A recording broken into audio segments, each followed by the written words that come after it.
Today we're going to talk about having meaningful real estate conversations in your real estate business with prospective buyers and sellers. What I'm going to share with you is exactly the reason why you want to focus on this as a key activity on a daily basis and how it's going to increase your gross commission income on an annual basis. Let's get started.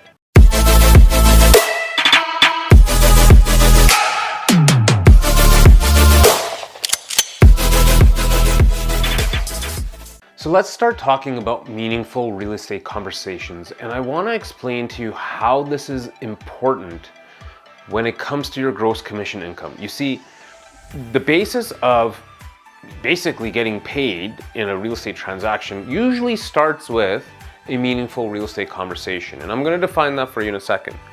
But the more meaningful real estate conversations you have, the higher the likelihood you're going on a buyer presentation, walking them through your buyer process, showing them homes, or going on a listing appointment. But eventually what you're going to be doing is you're going to be negotiating contracts. And we all know that's the highest income producing activity, because at the end of the day, when you negotiate a contract and everyone is ready to go and signs off on it, you're generally going to get paid, and there's some activities before the property closes, but that's truly your ultimate and most highest income producing activity.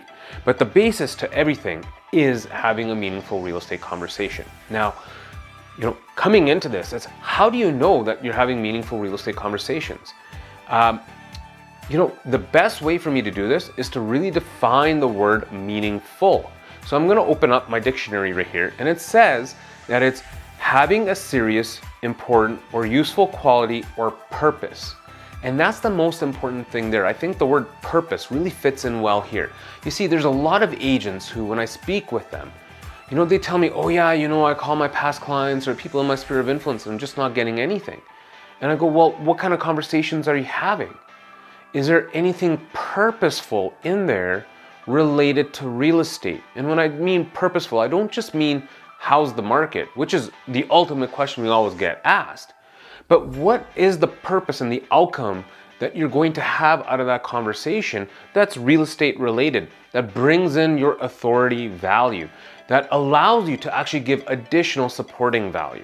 So I want you to sit back and I want you to reflect on the last 10 conversations you've had with people and see if there is true purpose to that, okay, or not. Now here's some tips that are going to allow you to really bring in that purpose. And the very first thing that everyone should be doing is really understanding where the market is at, okay? Monitoring the market on a daily basis, because the truth is the very first question we're always asked, whether somebody knows, they just found out we're a realtor or they already knew we were, well, how's the market? And sometimes they're shooting the shit with us and sometimes they're serious. So the first thing is being able to adequately answer that question. But the second step is, are they shooting the shit with us?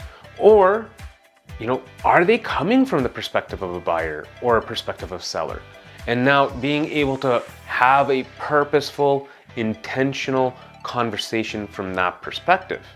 Now you can start providing them with actual value. Now you can tick the box of saying, hey, now I'm actually talking to somebody legitimately about real estate.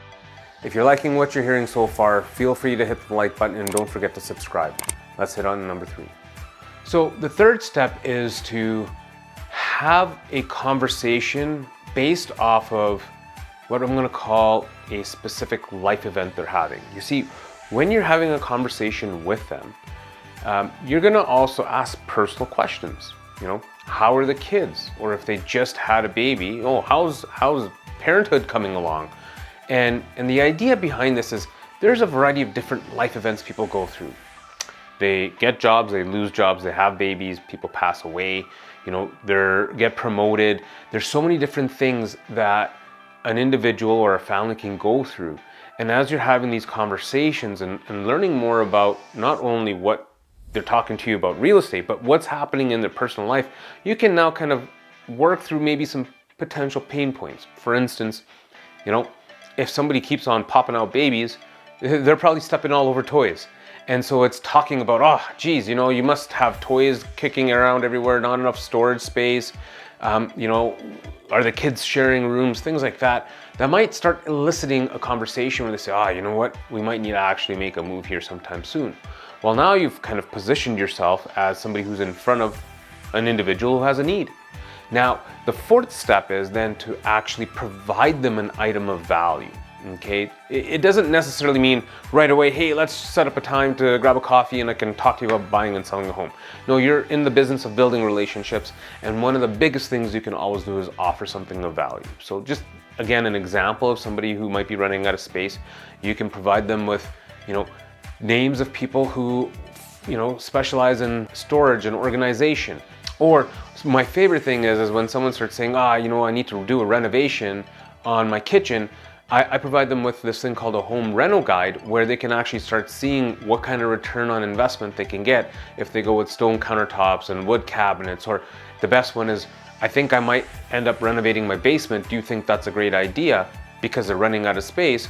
Well, now having a conversation with them on, here's this rental guide that shows you the return on your investment if you were to develop your basement, versus if you actually were to go and then just purchase a new home that already had a basement that was developed in it. So that is really where you can now provide more value. And the fifth one, and this is the most important out of all of them, is that you go ahead and you set a commitment coming out of that. So you may be providing them with some value, but saying, hey, I'm gonna send this over to you, and then maybe we can get together next week after you've reviewed it and we can have that conversation and setting that appointment up with them. You see, there's no point in having that conversation, figuring out the purpose of the conversation, understanding their motives and their intentions and what's happening in their life. And then, yes, giving them value, but at the same time, from a reciprocal perspective, setting up an appointment so that way you can get to the next step of either starting to show them homes or getting their home ready so you can list it and get it sold. So hopefully that has helped provide some context around what a meaningful real estate conversation really looks like, and how it actually leads to you being able to get to the next stages of having income producing activities completed and getting to that ultimate goal of negotiating contracts so you can increase your GCI. So if you like this video, it would help me a lot if you hit the like button, and you know, if you have any questions, or even if you have a tip of your own around meaningful conversations, feel free to put that in the comments.